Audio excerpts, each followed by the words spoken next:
Em relação ao cancelamento, né, de maneira geral, dependerá da pessoa que tenha como critério de avaliação da sua condição, né, de êxito, de importância, de relevância, se é de natureza quantitativa, né? Evidentemente que importará a mim, né, se eu for cancelado por alguém que de fato me importa.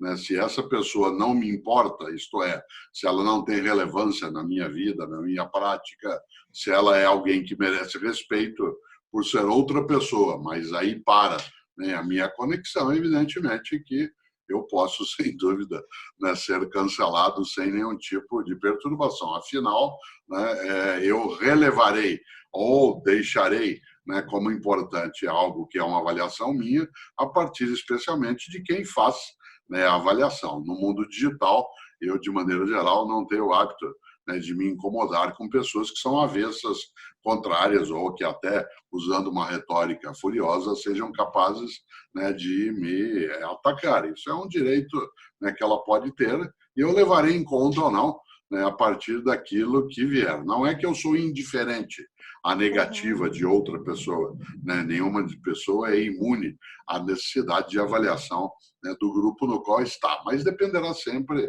né, de onde vem. Por isso, eu não tenho nenhuma dificuldade de entrar em conflito. O que eu não aprecio é o confronto. Conflito é a divergência de ideias, de posturas, né, de posições, no qual se busca, a partir dele, construir um consenso. A paz não é ausência de conflito. A paz é a ausência de confronto.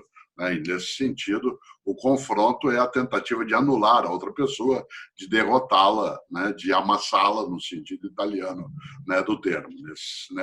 Nessa perspectiva, o conflito ele é criativo, o conflito ele permite que haja, né, a saída, né, daquilo que é unívoco e, portanto, ele leva a um crescimento de ideias, de percepções, mas o confronto não. Eu não tenho uma capacidade tão extensa nesse ponto quanto a pessoa que, né, eu pude conviver durante 18 anos, e ela, sim, essa pessoa que é Paulo Freire, né, com quem eu tive esse contato por 18 anos, que, aliás, foi meu orientador de doutorado. Paulo Freire, sim, tinha uma capacidade imensa, né, de escutar. Eu tento, né, aprender ainda hoje, mesmo ele tendo já falecido em 1997, essa possibilidade. Mas, veja que coisa, Paulo Freire, por exemplo, era alguém que apreciava o diálogo, e o diálogo não é ausência de conflito. Se Paulo Freire estivesse vivo agora, ele não seria contra que alguém contra ele fosse. Aliás, há várias pessoas que contra Paulo Freire são. Ele não seria contra que alguém contra ele fosse, ele seria contra que quem contra ele fosse não pudesse ser contra, porque o diálogo pressupõe, né, a condição, né, de convivência dentro do conflito, sem que se chegue ao confronto. Se utiliza até de modo equivocado, né, essa perspectiva, porque, né, às vezes se chama uma partida de futebol, né, de um confronto entre dois times. Não pode ser.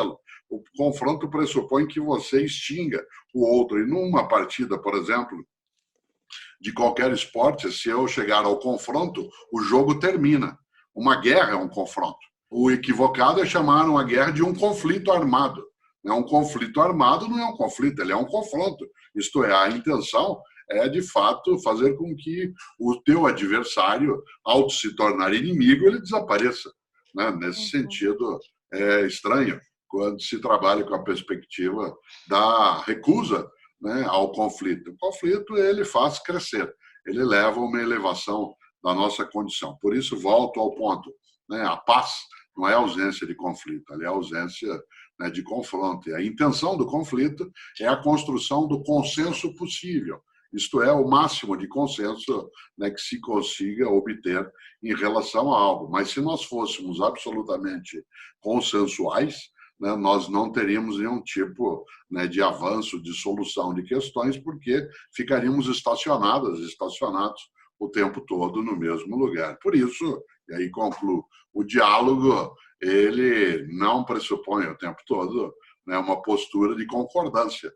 Dialogar não é concordar, dialogar é não desrespeitar, é levar em conta o que está sendo colocado pela outra pessoa, né, é não também deixar, né, de apoiar aquilo que acredita. Não necessariamente alguém que não pensa como eu, atenção, não necessariamente alguém que não pensa como eu está equivocado, mas não é porque alguém não pensa como eu que só por isso a pessoa está certa. Então, o diálogo ele tem essa condição, inclusive, de acolher a discordância.